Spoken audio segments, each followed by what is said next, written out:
Robert Kiyosaki, Sharon L. Lester.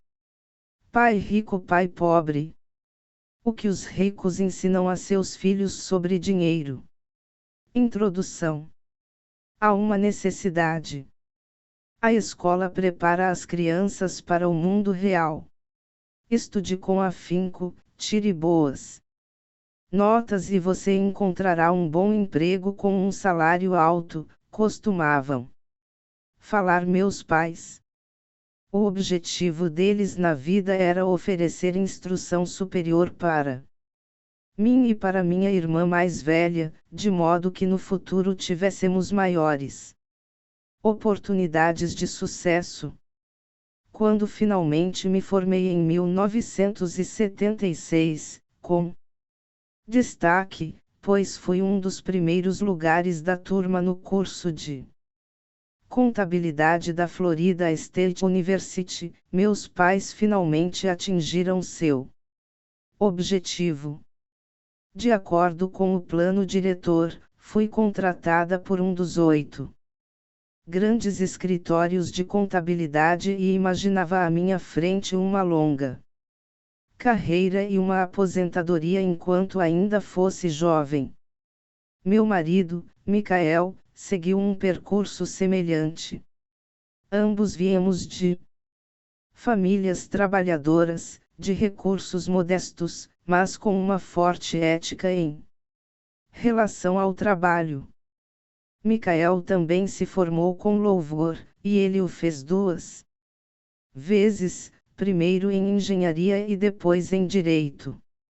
Rapidamente foi contratado por um prestigioso escritório de advocacia em Washington, D.C., especializado em patentes. Seu futuro parecia brilhante, com uma trajetória profissional bem definida e uma aposentadoria precoce garantida. Embora nossas carreiras tenham sido bem-sucedidas, elas não foram exatamente o que esperávamos. Ambos mudamos de emprego várias vezes. Pelas razões certas. Contudo, não há planos de pensão garantidos, nossos fundos de aposentadoria só aumentam em função de nossas contribuições individuais. Michael e eu somos muito felizes no casamento e temos 3 filhos maravilhosos.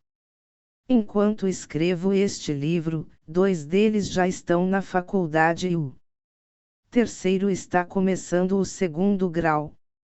Gastamos uma fortuna para assegurar-nos de que nossos filhos estão recebendo a melhor formação possível.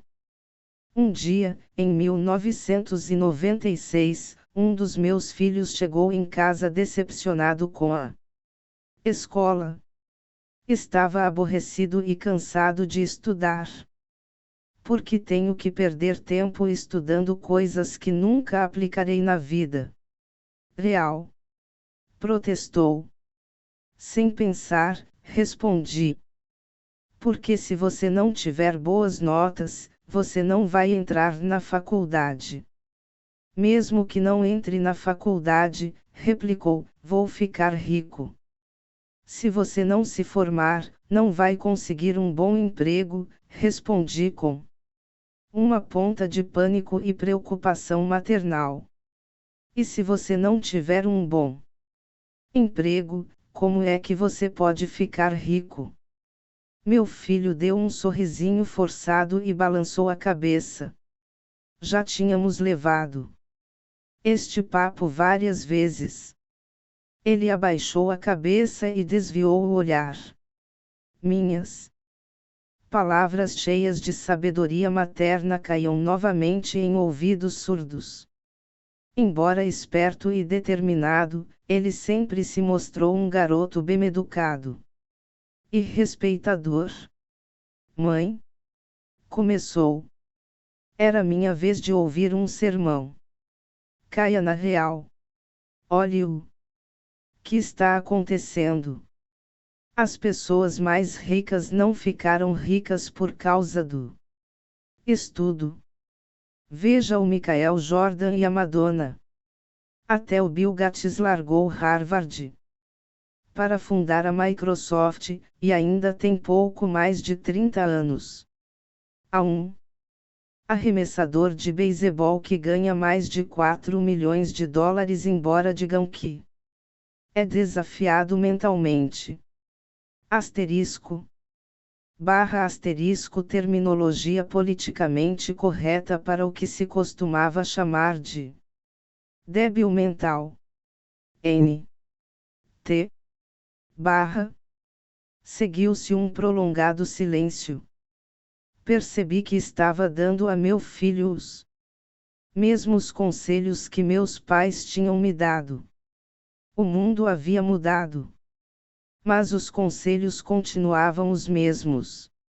Boa formação e notas altas não são mais suficientes para garantir o sucesso, e ninguém parece ter se dado conta, a não ser nossos filhos. Mãe, continuou ele, não quero trabalhar tanto como você e o papai. Vocês ganham muito dinheiro, moramos numa casa grande e temos muitos brinquedos. Se seguir seu conselho, vou acabar como vocês, trabalhando demais só para pagar mais impostos e me endividar. Não há mais segurança no emprego, já sei tudo a respeito de downsizing e de rightsizing. Também sei que o pessoal que se forma na universidade não está ganhando tanto quanto antigamente. Sei que não posso depender da Seguridade Social ou dos fundos de pensão da empresa para aposentar-me. Preciso de novas respostas. / nova corrente administrativa que sugere às empresas não meramente enxugar o número de seus empregados, mas sim manter o número necessário às suas atividades. N. T. Ele estava certo. Ele precisava de novas respostas e eu também. O conselho de meus pais pode ter funcionado para as pessoas que nasceram antes de 1945. Mas pode ser um desastre para os que nasceram em um mundo em rápida transformação. Não basta dizer para meus filhos: vá para a escola, tire boas notas e procure um emprego tranquilo e seguro. Eu sabia que tinha que procurar novas formas de orientar a educação de meus filhos. Como mãe e contadora, preocupava-me com a falta de instrução financeira nas escolas que nossos filhos frequentam. Muitos dos jovens de hoje têm cartão de crédito antes de concluir o segundo grau e, todavia, nunca tiveram aulas sobre dinheiro e a maneira de investi-lo, para não falar da compreensão do impacto dos juros compostos sobre os cartões de crédito. Simplesmente, são analfabetos financeiros e, sem o conhecimento de como o dinheiro funciona, eles não estão preparados para enfrentar o mundo que os espera, um mundo que dá mais ênfase à despesa do que à poupança. Quando meu filho mais velho ficou totalmente endividado no cartão de crédito, no primeiro ano da faculdade, eu o ajudei a rasgar os cartões e comecei a procurar um programa que me ajudasse a educar meus filhos em termos de questões financeiras. No ano passado, meu marido ligou do escritório: encontrei alguém que pode ajudar você, disse ele. Seu nome é Robert Kiyosaki. Ele é empresário e investidor e está aqui para patentear um produto educacional. Penso que é o que você estava procurando. Justamente o que eu estava procurando. meu marido, Mike, ficou tão impressionado com Cashflow, o novo produto educacional que Robert Kiyosaki estava desenvolvendo, que conseguiu que nós participássemos de um teste do protótipo. Como se tratava de um produto educacional, perguntei também à minha filha de 19 anos, caloura da universidade local, se ela gostaria de participar do teste e ela concordou. Cerca de 15 pessoas, divididas em 3 grupos, participaram do teste. Mike estava certo? Era esse o produto educacional que eu estava procurando. Parecia um tabuleiro coloridíssimo de banco imobiliário, contudo havia 2 pistas, uma interna e outra externa. O objetivo do jogo era sair da pista interna, que Robert chamava de corrida dos ratos, e alcançar a pista externa, ou pista de alta velocidade. Como dizia Robert, a pista de alta velocidade simula o jogo dos ricos na vida real. Então Robert descreveu para nós a corrida dos ratos. Se você observar a vida das pessoas de instrução média, trabalhadoras, você verá uma trajetória semelhante. A criança nasce e vai para a escola. Os pais se orgulham porque o filho se destaca, tira notas boas ou altas e consegue entrar na universidade. O filho se forma, talvez faça uma pós-graduação, e então faz exatamente o que estava determinado, procura um emprego ou segue uma carreira segura e tranquila. Encontra esse emprego, quem sabe de médico ou de advogado, ou entra para as Forças Armadas ou para o serviço público. Geralmente, o filho começa a ganhar dinheiro, chega um monte de cartões de crédito e começam as compras, se é que já não tinham começado. Com dinheiro para torrar, o filho vai aos mesmos lugares aonde vão os jovens, conhece alguém, namora e, às vezes, casa. A vida é então maravilhosa porque atualmente marido e mulher trabalham. 2 salários são uma bênção. Eles se sentem bem-sucedidos, seu futuro é brilhante, e eles decidem comprar uma casa, um carro, uma televisão, tirar férias e ter filhos. O desejo se concretiza. A necessidade de dinheiro é imensa. O feliz casal concluiu que suas carreiras são da maior importância e começa a trabalhar cada vez mais para conseguir promoções e aumentos. A renda aumenta e vem outro filho. E a necessidade de uma casa maior. Eles trabalham ainda mais arduamente, tornam-se funcionários melhores. Voltam a estudar para obter especialização e ganhar mais dinheiro. Talvez arrumem mais um emprego. Suas rendas crescem, mas a alíquota do imposto de renda, o imposto predial da casa maior, as contribuições para a Seguridade Social e outros impostos também crescem. Eles olham para aquele contra-cheque alto e se perguntam para onde todo esse dinheiro vai. Aplicam em alguns fundos mútuos e pagam as contas do supermercado com cartão de crédito. As crianças já têm 5 ou 6 anos e é necessário poupar não só para os aumentos das mensalidades escolares, mas também para a velhice. O feliz casal, nascido há 35 anos, está agora preso na armadilha da corrida dos ratos pelo resto de seus dias. Eles trabalham para os donos da empresa, para o governo, quando pagam os impostos, e para o banco, quando pagam cartões de crédito e hipoteca. Então eles aconselham seus filhos a estudar com afinco, obter boas notas e conseguir um emprego ou carreira seguros. Eles não aprendem nada sobre dinheiro, a não ser com aqueles que se aproveitam de sua ingenuidade e trabalham arduamente a vida inteira. O processo se repete com a geração seguinte de trabalhadores. Esta é a corrida dos ratos. A única maneira de sair da corrida dos ratos é provar sua proficiência tanto na contabilidade quanto no investimento, que são dois dos assuntos mais difíceis de dominar.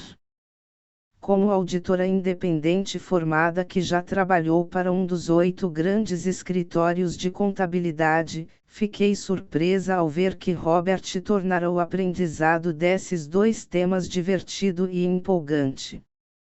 O processo estava tão bem dissimulado que enquanto trabalhávamos diligentemente para sair da corrida dos ratos esquecíamos rapidamente que estávamos aprendendo. Logo o teste do produto se transformou em uma tarde divertida em que falei com minha filha de coisas que nunca tínhamos discutido antes. Como contadora, jogar um jogo que precisava de uma demonstração de renda e de um balanço era fácil, de modo que tive tempo para ajudar minha filha e os demais jogadores do meu grupo a entender conceitos que eles desconheciam. Naquele dia, fui a primeira pessoa, e a única de todo o grupo do teste, a sair da corrida dos ratos. Saí em 50 minutos, embora o jogo continuasse por cerca de 3 horas. Na minha mesa estavam um gerente de banco, o dono de uma empresa e um programador de computadores. O que me perturbou muito era o pouco que essas pessoas sabiam sobre contabilidade e investimento, assuntos importantes para suas vidas.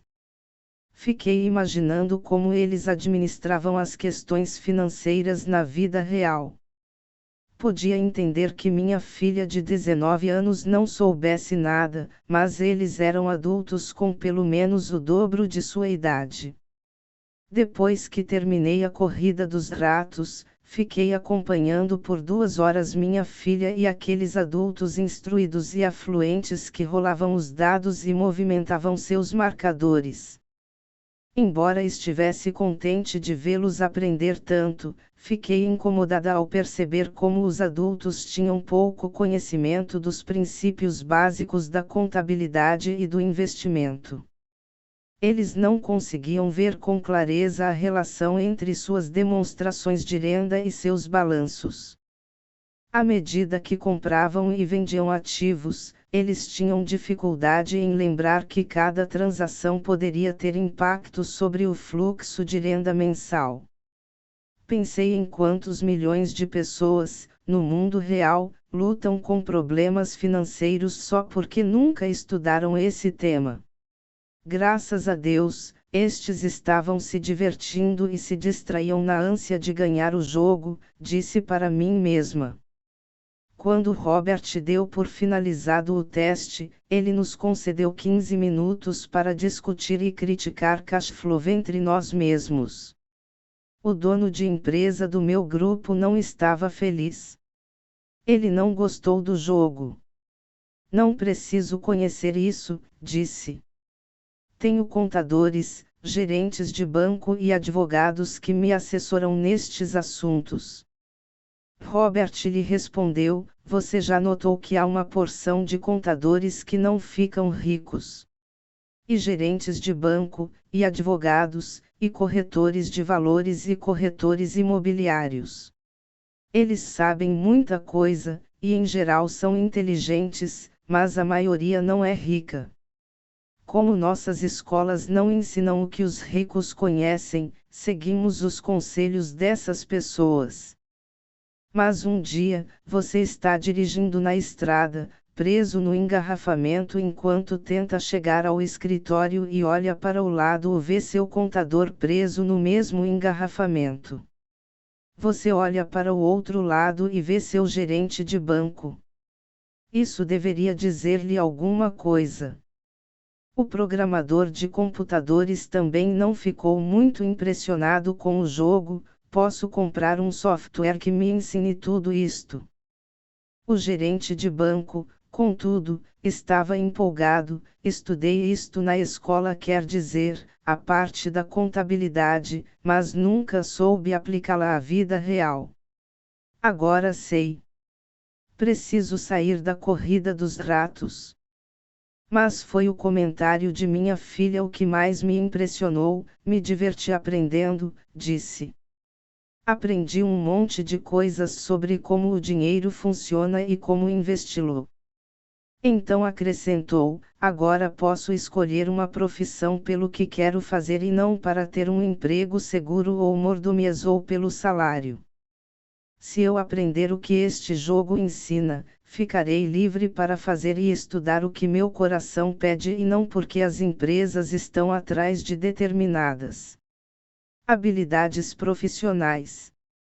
Se aprender isto, não vou ter que me preocupar com segurança no emprego e seguridade social como a maioria de minha turma. Não consegui ficar para conversar com Robert depois que o jogo acabou, mas concordei em voltar a me encontrar com ele para falar mais do projeto. Sabia que ele queria usar o jogo para ajudar os outros a ficarem mais espertos do ponto de vista financeiro e estava ansiosa para ouvir mais a respeito de seus projetos. Meu marido e eu marcamos um jantar com Robert e sua esposa para dali a alguns dias. Embora fosse nosso primeiro encontro social, parecia que nos conhecíamos há anos. Descobrimos que tínhamos muito em comum. Falamos de tudo, de esportes e teatro a restaurantes e questões socioeconômicas. Falamos do mundo em transformação. Ficamos conversando bastante tempo sobre como a maioria dos americanos tem pouca ou nenhuma poupança para a aposentadoria, bem como sobre a quase falência da Seguridade Social e do Medicare. Meus filhos teriam que financiar a aposentadoria dos 75 milhões de baby boomers. Ficamos imaginando se as pessoas percebem como é arriscado depender de planos de pensão. Medicare é um programa de saúde do governo dos Estados Unidos voltado para os idosos.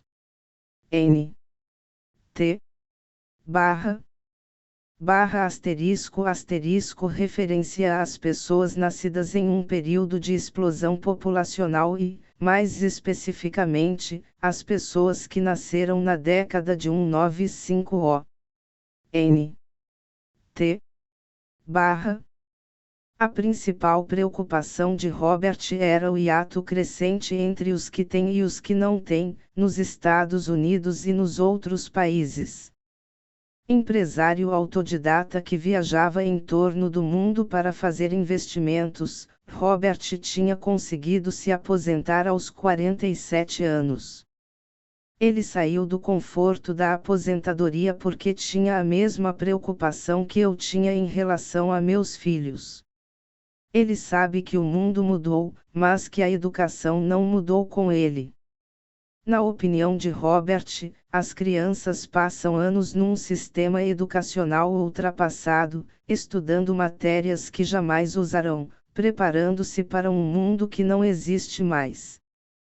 Hoje, o conselho mais perigoso que se pode dar a um garoto é: vá para a escola, tire boas notas e procure um emprego seguro, ele gosta de dizer. Este velho conselho é um mau conselho. Se você pudesse ver o que está acontecendo na Ásia, na Europa, na América do Sul, estaria tão preocupado quanto eu. É um mau conselho, acredita ele, porque se você quer que seu filho tenha um futuro financeiro seguro, ele não pode jogar pelas velhas regras. É arriscado demais.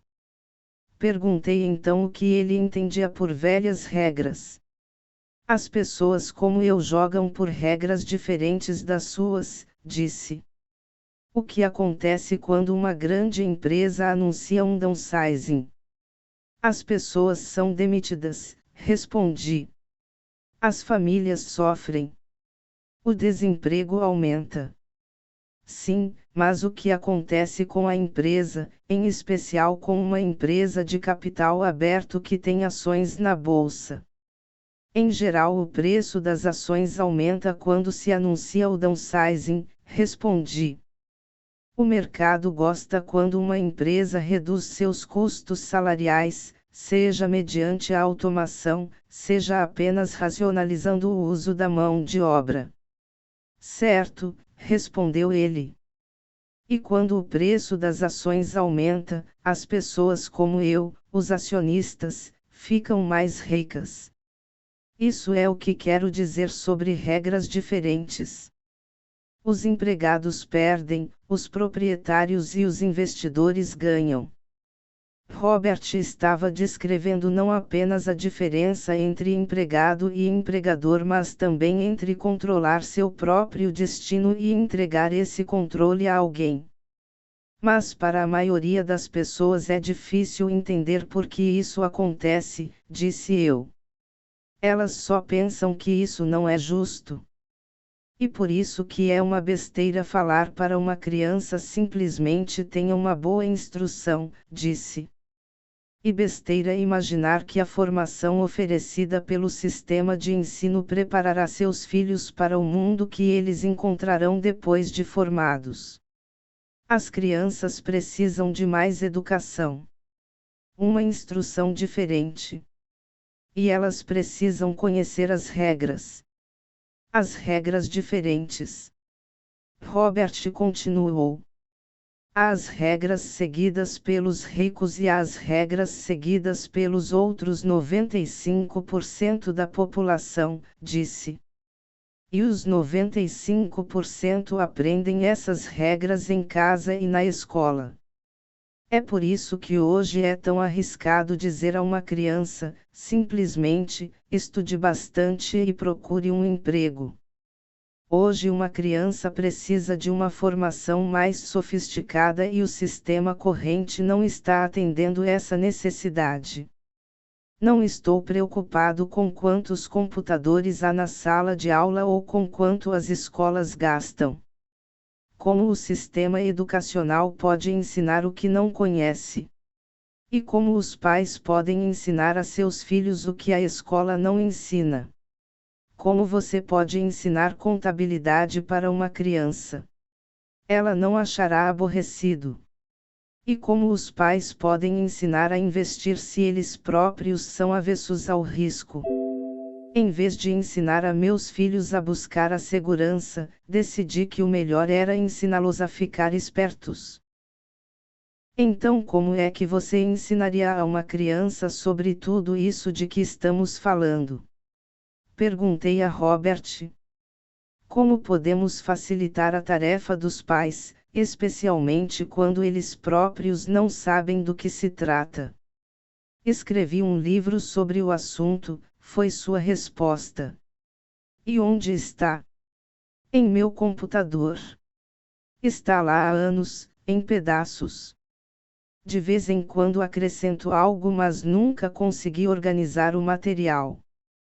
Comecei a escrevê-lo depois que meu outro livro virou best-seller, mas nunca acabei o livro novo. Só tenho pedaços. E estava em pedaços mesmo. Depois de ler os capítulos, achei que o livro tinha méritos e que devia ser publicado, sobretudo nestes tempos em transformação. Concordei em ser coautora do livro de Robert. Perguntei-lhe de quanta informação financeira ele achava que uma criança precisaria. Ele falou que dependeria da criança. Ele sabia que desde garoto queria ser rico e teve a felicidade de encontrar uma figura paterna que era rica e que quis orientá-lo. A educação é o fundamento do sucesso, disse Robert. Da mesma forma que as habilidades acadêmicas são importantes, as habilidades financeiras e de comunicação também o são. O que se segue é a história dos dois pais de Robert, um rico e outro pobre, mostrando as habilidades que ele desenvolveu ao longo de uma vida. O contraste entre os dois pais oferece uma perspectiva importante. Apoiei, editei e compilei este livro. Para os contadores que o lerem, peço que suspendam seus conhecimentos acadêmicos e abram suas mentes às teorias apresentadas por Robert. Embora muitas delas contestem os próprios princípios contábeis geralmente aceitos, eles oferecem uma valiosa percepção da forma como os verdadeiros investidores analisam suas decisões de investimento. Quando nós, como pais, aconselhamos nossos filhos a ir para a escola, estudar muito e obter um bom emprego, fazemos isso muitas vezes em decorrência de um hábito cultural. Sempre foi certo fazer isso. Quando encontrei Robert, suas ideias de início me espantaram. Tendo sido criado por dois pais, ele foi ensinado a procurar dois objetivos diferentes. Seu pai instruído o aconselhava a trabalhar para uma grande empresa. Seu pai rico o aconselhava a ser dono de uma grande empresa. Ambas as trajetórias de vida exigiam instrução, mas os objetos de estudo eram completamente diferentes. Seu pai instruído o incentivava a ser uma pessoa instruída. Seu pai rico o incentivava a contratar pessoas instruídas. Ter dois pais causou muitos problemas. O pai verdadeiro de Robert era superintendente de educação no estado do Havaí. Quando Robert estava com 16 anos, a ameaça de se você não tirar boas notas, você não vai conseguir um bom emprego tinha pouco efeito. Ele já sabia que sua trajetória profissional era ser dono de empresas, não trabalhar para elas. De fato, se ele não houvesse tido no curso secundário um orientador escolar sábio e persistente, poderia não ter continuado os estudos. Ele admite isso. Estava ansioso para começar a acumular seus ativos, mas finalmente concordou que uma educação superior também lhe seria útil. Na verdade, as ideias deste livro são provavelmente muito extremas e radicais para a maioria dos pais. Alguns estão tendo dificuldades até para manter seus filhos na escola. Mas à luz de nossos tempos em transformação, como pais, precisamos estar abertos a ideias novas e ousadas. Incentivar filhos a ser empregados é aconselhar nossos filhos a pagar mais do que a justa parcela em impostos ao longo da vida, com pouca ou nenhuma esperança de uma aposentadoria. De fato, a maioria das famílias trabalha de janeiro a meados de maio para o governo, apenas para cobrir seus impostos. São necessárias novas ideias e este livro as oferece. Robert afirma que os ricos educam seus filhos de forma diferente. Eles ensinam aos filhos em casa, em volta da mesa de jantar. Essas ideias podem não ser aquelas que você escolheria para discutir com seus filhos, mas obrigada por olhar para elas. E eu o aconselho a continuar buscando. Em minha opinião, como mãe e auditora independente, o conceito de simplesmente ter boas notas e achar um bom emprego é uma ideia velha. Precisamos de novas ideias e de uma educação diferente. Talvez falar para seus filhos sobre lutar para serem bons funcionários e criarem sua própria empresa de investimentos não seja uma ideia tão má. Espero como mãe que este livro auxilie outros pais. Robert espera poder informar a outras pessoas que qualquer um pode alcançar a prosperidade se decidir fazê-lo. Se você for um jardineiro ou um porteiro ou até um desempregado, você tem a capacidade de instruir-se e de ensinar a quem você ama a cuidar de si próprio financeiramente. Lembre que a inteligência financeira é o processo mental pelo qual resolvemos nossos problemas financeiros. Hoje estamos enfrentando mudanças globais e tecnológicas iguais ou até maiores que as ocorridas anteriormente. Ninguém tem uma bola de cristal, mas um fato é certo: à nossa frente descortinam-se mudanças que estão além de nossa realidade. Quem sabe o que o futuro nos trará? Mas aconteça o que acontecer, temos duas escolhas fundamentais: a segurança ou a inteligência, preparando-nos, instruindo-nos e despertando nosso gênio financeiro e o de nossas crianças. Sharon Lechter.